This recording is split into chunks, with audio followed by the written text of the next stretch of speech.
In a world where political systems are constantly evolving and global challenges are becoming increasingly complex, it is natural to ask ourselves, is our current political system enough to best serve the complex needs of our country today? Some argue that democracy is always the best option, but recent events such as the referendums on Scottish independence and Brexit have shown that this is not always the case, as it has left our country more divided than it was before. Instead, some argue that a system based solely on the rule of law, with minimal government intervention, could be the answer. However, there are far too many variables to know for sure, but we are running out of time to make these decisions.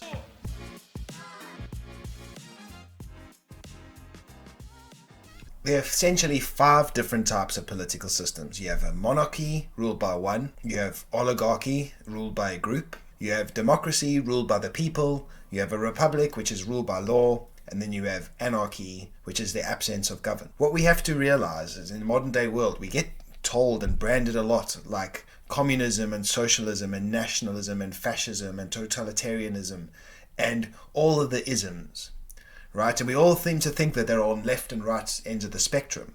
However, when you look at all of these isms as part of a political spectrum, they're all government in total power. This is where we are manipulated into follow or believe specific political policies. So this diagram shows the breakdown of the true political spectrum. On the left-hand side, you have monarchy ruled by one, which is usually exists as an oligarchy. Kings and queens, dictators, and all of the isms are essentially in this area, where the government maintains 100% of the power. As we move to the right, the government control gets less and less. You have the oligarchy, which is expansive groups of people, and we see this in today's world where companies like Goldman Sachs, General Electric, and various other large corporations build up affiliations and groups, the WEF, the Bill and Melinda Gates Foundation. They essentially use their power and influence to control the political spectrum by funding certain areas of the world's democracies, or funding certain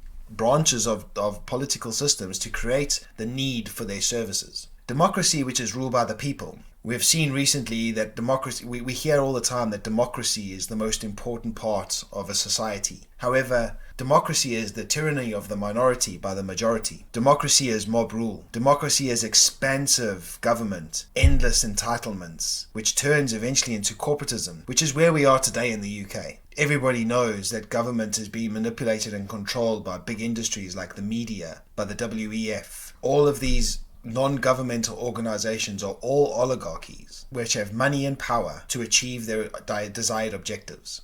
The Republic is ruled by the law. Now, the law constitutes limited government intervention, sound money, peace, prosperity, and liberty. This, to me, is the objective of every government. To have a simple government ruled by law, where the government is not in control of people's lives, however, everybody follows a framework to live. We've discussed the 5 types of government. Essentially, a lot of these governments are just transition governments. So a monarchy, although a monarchy is a supreme power, a dictator is a supreme power, they ultimately always devolve themselves into being oligarchies. The royal family will have their trusted advisors, they'll have their families, they'll have many people that offer them military aid, finance, power to achieve their ultimate goals. And however, all those people would want something in return. So slowly the power goes from the monarchy to the strongest of their supporters, as a monarchy transitions into an oligarchy. Overall, a monarchy can provide stability and continuity over a short time. Over time, it'll lead to a concentration of power and wealth in the hands of a small group of people, leading to the emergence of an oligarchy. Now, anarchy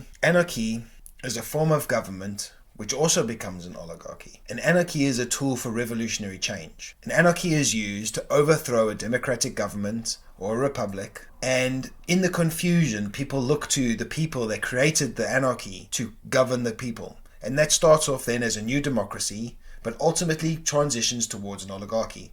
So we can all see that the main means of control on the political spectrum is oligarchy. That is where everything always ends up to.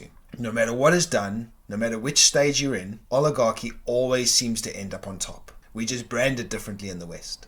Now, democracy, the majority rule. The flaw in democracy is it's the tyranny of the minority by the majority, which leads to anarchy, caused by government extravagance and pleasing only the majority of voters. The majority not being the people but the financial elite.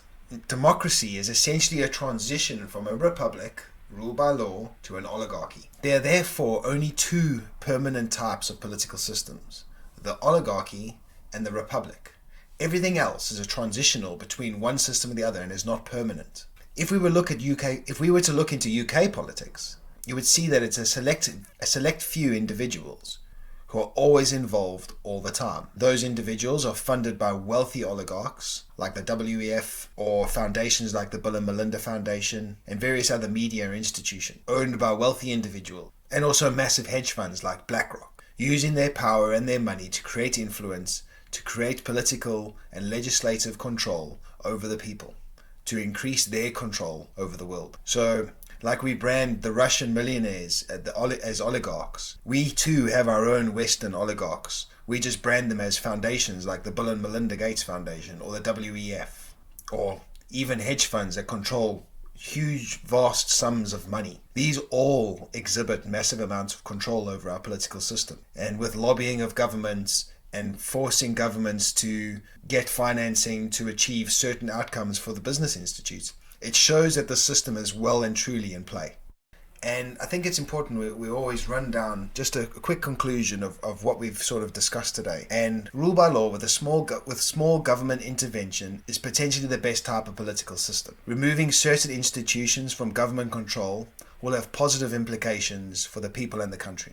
Democracy is not always the best, as we have seen the failures in Scottish independence and Brexit. Decisions like this should not be done in a democratic way. They should be done on a point of the country's need. And like everything that I do on this experiment, I'm constantly trying to find ways to make things better, constantly trying to increase my understanding of the way the world is working around me, and trying my hardest not to get bogged down by my own prejudices. It is an incredibly difficult task sometimes, especially when you read something that you're quite passionate about in an area or an industry that you're quite passionate about. But my objective and my absolute goal is to open up conversations with people about these topics who wouldn't normally read the book or take time to think about it. And I'm hoping that through these little YouTube videos that I make, I can reach and connect with people who are also thinking about these things and who also want to make life in their world a better place. And over time, with the right amount of effort, I think we'll get this done. So thank you for watching this video today. Until next time, goodbye.